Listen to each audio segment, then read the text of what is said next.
رمضان يدنو يا سعادة خافقين، يدنو لنا القرآن والإيمان.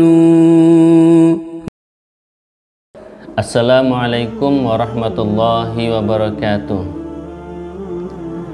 Alhamdulillahilladzi arsala rasulahu bil huda wa dinil haq liyudhhirahu ala dini kullihi wa kafa billahi syahida. Asyhadu an la ilaha illallah wahdahu la syarikalah wa asyhadu anna Muhammadan abduhu wa rasuluh. Allahumma salli wa sallim wa barik ala nabiyyina Muhammadin sallallahu alaihi wasallam wa ala alihi wa sahbihi ajma'in, amma ba'du. Sidang jamaah sekalian yang dirahmati oleh Allah Subhanahu wa taala, tidak terasa kita semua sudah berada di penghujung bulan Ramadan tahun 1441 Hijriah. Berarti tidak akan lama lagi bahwa Ramadan akan meninggalkan kita. Padahal baru terasa kemarin Ramadan kita tunggu-tunggu bersama akan kedatangannya. Karenanya alangkah ruginya ketika seseorang kemudian tidak memanfaatkan bulan suci Ramadan ini dengan sebaik-baiknya. Dia akan merugi bila Ramadan kali ini predikat yang Allah SWT janjikan dia tidak dapatkan. Walaupun dalam kondisi yang kita tahu bersama,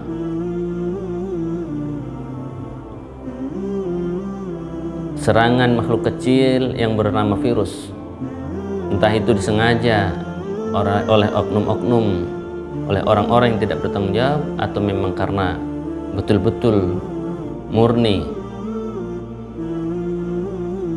makhluk Allah SWT ini berkembang biak.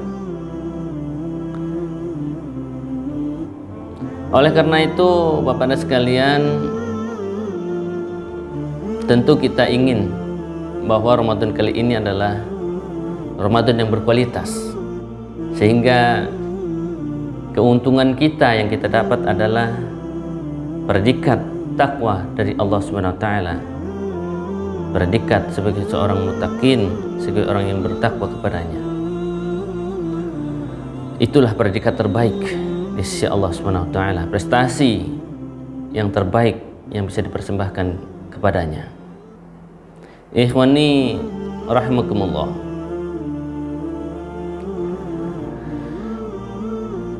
tema kali ini adalah bagaimana kita mempersiapkan diri menjalankan sunnah-sunnah di hari raya Idul Fitri.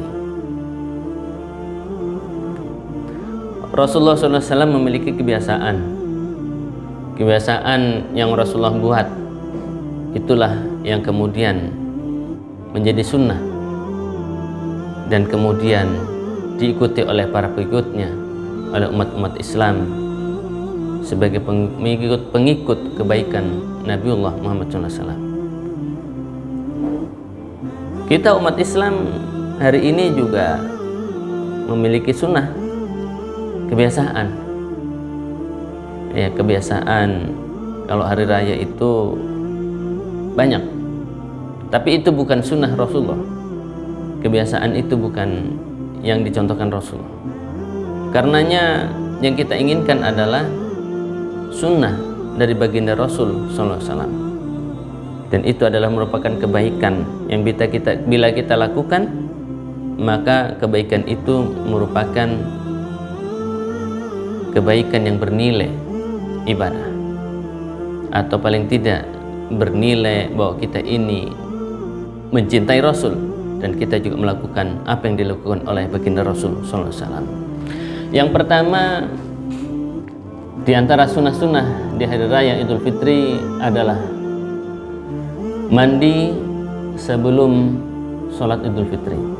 Dari Nafi, ia berkata bahwa Abdullah bin Umar biasa mandi di hari Idul Fitri sebelum ia berangkat pergi ke tanah lapang atau ke tempat sholat. Yang kedua yaitu berhias diri menghias diri dan memakai pakaian yang terbaik, ya, pakaian yang paling baik yang dikenakan ketika hari raya Idul Fitri.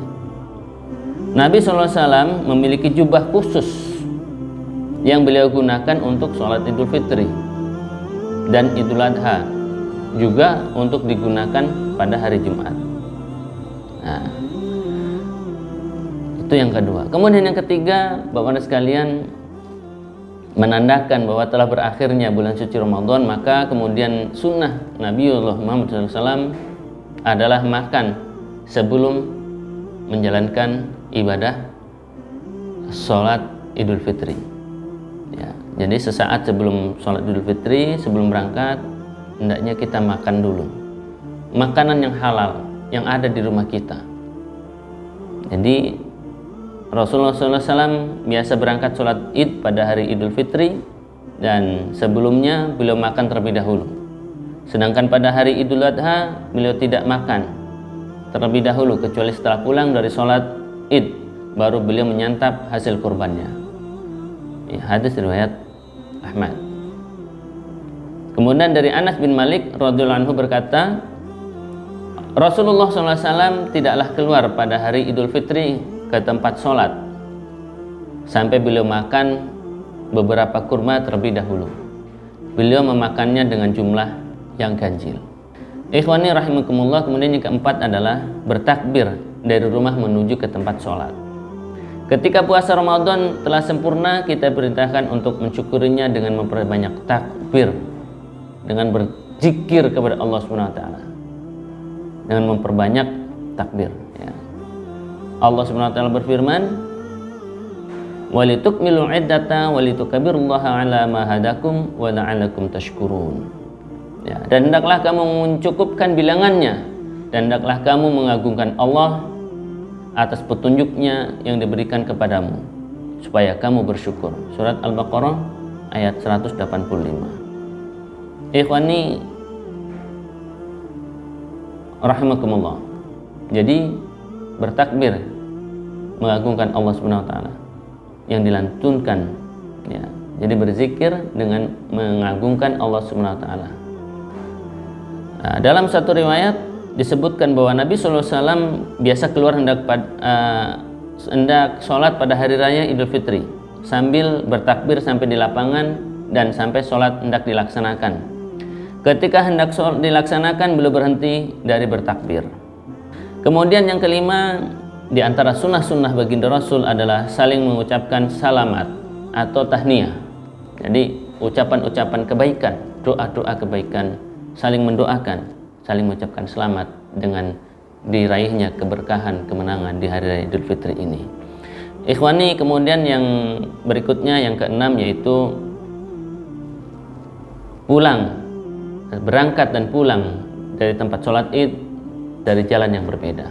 Jadi kalau umpama kita berangkat dari sebelah kanan, kemudian pulangnya dari sebelah kiri, atau melalui jalur jalan yang berbeda, ya, itulah diantara sunnah-sunnah yang biasa dilakukan oleh baginda Rasul Nabiullah Muhammad SAW ketika hari raya Idul Fitri. Karenanya mudah-mudahan dari apa yang kita lakukan ini mendapatkan hikmah yang besar, yaitu hikmah bahwasanya apa yang kita lakukan ini termasuk diantaranya adalah bagaimana pulang dengan jalan yang berbeda. Mudah-mudahan bumi yang kita pijak, yang kita lalui, dan yang menyaksikan kita berjalan di atasnya akan menjadi saksi kebaikan untuk kita di hari kiamat kelak. Demikian, barakallahu li wa lakum. Akhir kalam, assalamualaikum warahmatullahi wabarakatuh.